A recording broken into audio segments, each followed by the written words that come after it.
Hey YouTube, thanks for tuning back in with me, Naturally Ai. It's your girl Aisha, and I don't want to assume, but chances are if you're tuning in today, you're looking to either improve the health of your hair or you want to grow it longer. So today, we're talking regimens.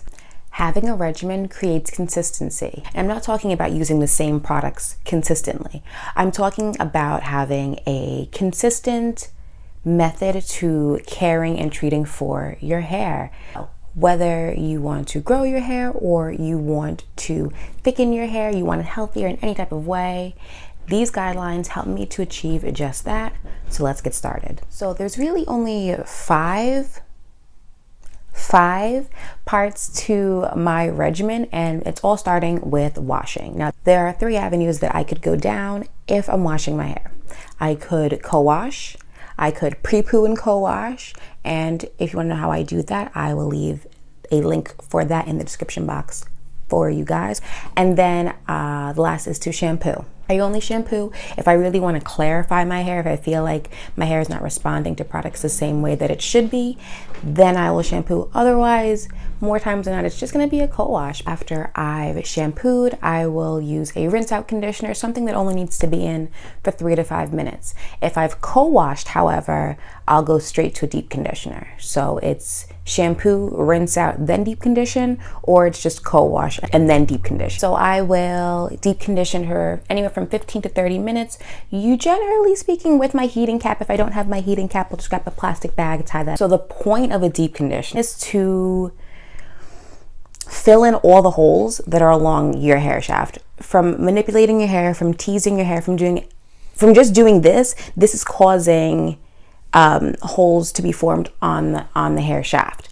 So what happens is deep conditioners go in and they seal over those holes. They fortify the hair. They soften the hair as well. And then they also increase flexibility and also manageability. So all of these things help to, well, really and truly, the most important is the flexibility, because the flexibility, especially for curly haired girls or guys, you want your hair to be flexible. You want to have shrinkage. Shrinkage is a beautiful thing. Shrinkage signifies healthy curls. So with deep conditioners, you get flexible hair and you get shrinkage and you get healthy hair. That is, of course, with consistency and long-term use. You can't just deep condition once every 6 months and think that something's going to happen, because it probably won't. So this next step, detangling, is one that I was very iffy about whether or not I should even include it in here, because it's an in-between step. It's something that I don't necessarily do at a particular time.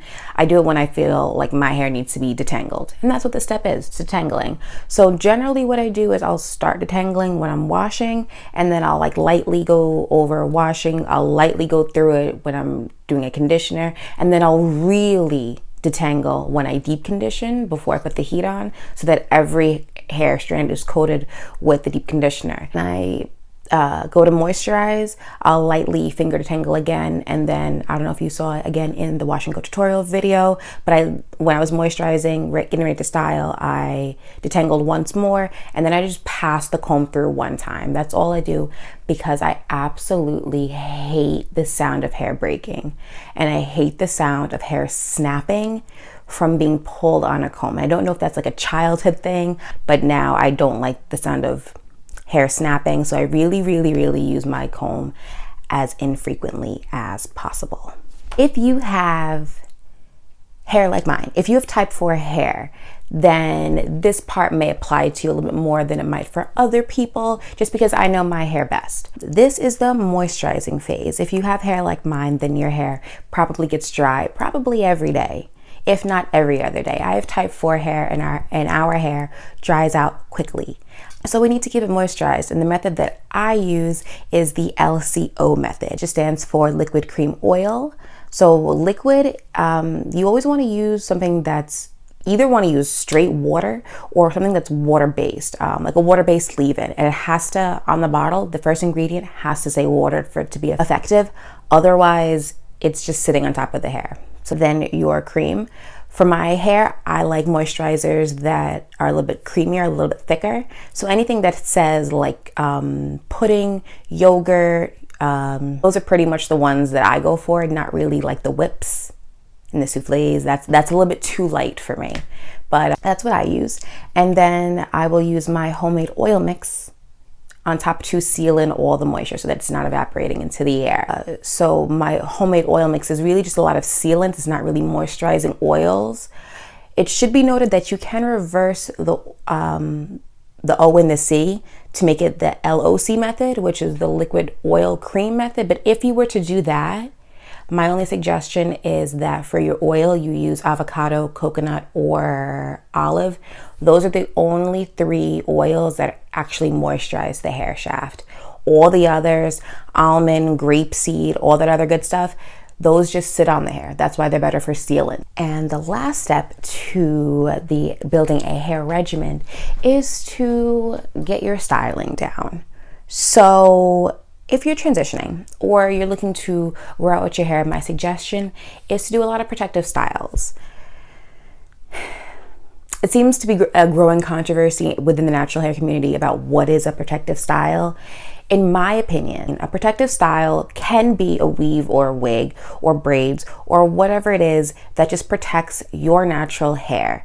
The issue seems to be becoming with people not moisturizing their actual hair. They're just maintaining the weave or the wig. They're just maintaining the outer layer, making yourself look cute, and that's great. If you're rocking a bomb ass weave, more power to you, but make sure that you're taking care of the hair underneath that. Make sure that you're caring for your actual hair, whether that's the LCO or the LOC method, but you have to take care of your natural hair. Otherwise, it's kind of all for nothing, right? If you're like me and you would just rather just wear your natural hair most of the time, then I do a lot of wash and goes. I'll do afro puffs. I'll do during the winter, I'll do a lot of wearable twists, and I'll wear that for like 6-7 days and then just take it out when I'm ready.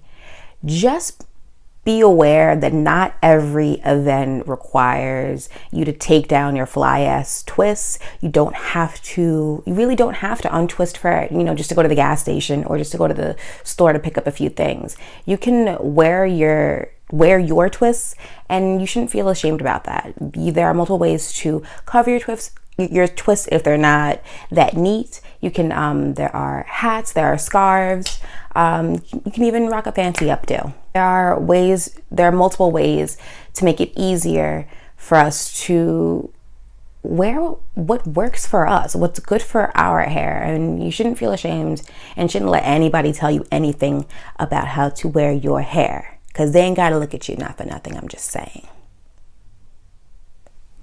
Alrighty. And the biggest tip of all as far as styling is probably the one that most people have the hardest time breaking free of, which is using minimal to no heat. No flat irons, no heat styles. If I use heat, it's going to be indirect heat, so it'll be used through a hooded dryer. These are just things that worked out for me and have helped me to achieve length over past 2.5-3 years. Get that back in place. But do what works for you. All right, everybody. Thanks for tuning in with me, Naturally Ayi, and watching my steps to building a healthy hair growth regimen. If any of these tips work out for you, let me know. I want to hear if they have improved your journey in any way. And if you have any additional things that I should add in here, let me know that too. If you've got any tips and tricks, I want to hear what you guys got. All right. So definitely make sure that you guys follow my 100 Days of Natural Hair Journey on Instagram. You can follow me at naturally_IE.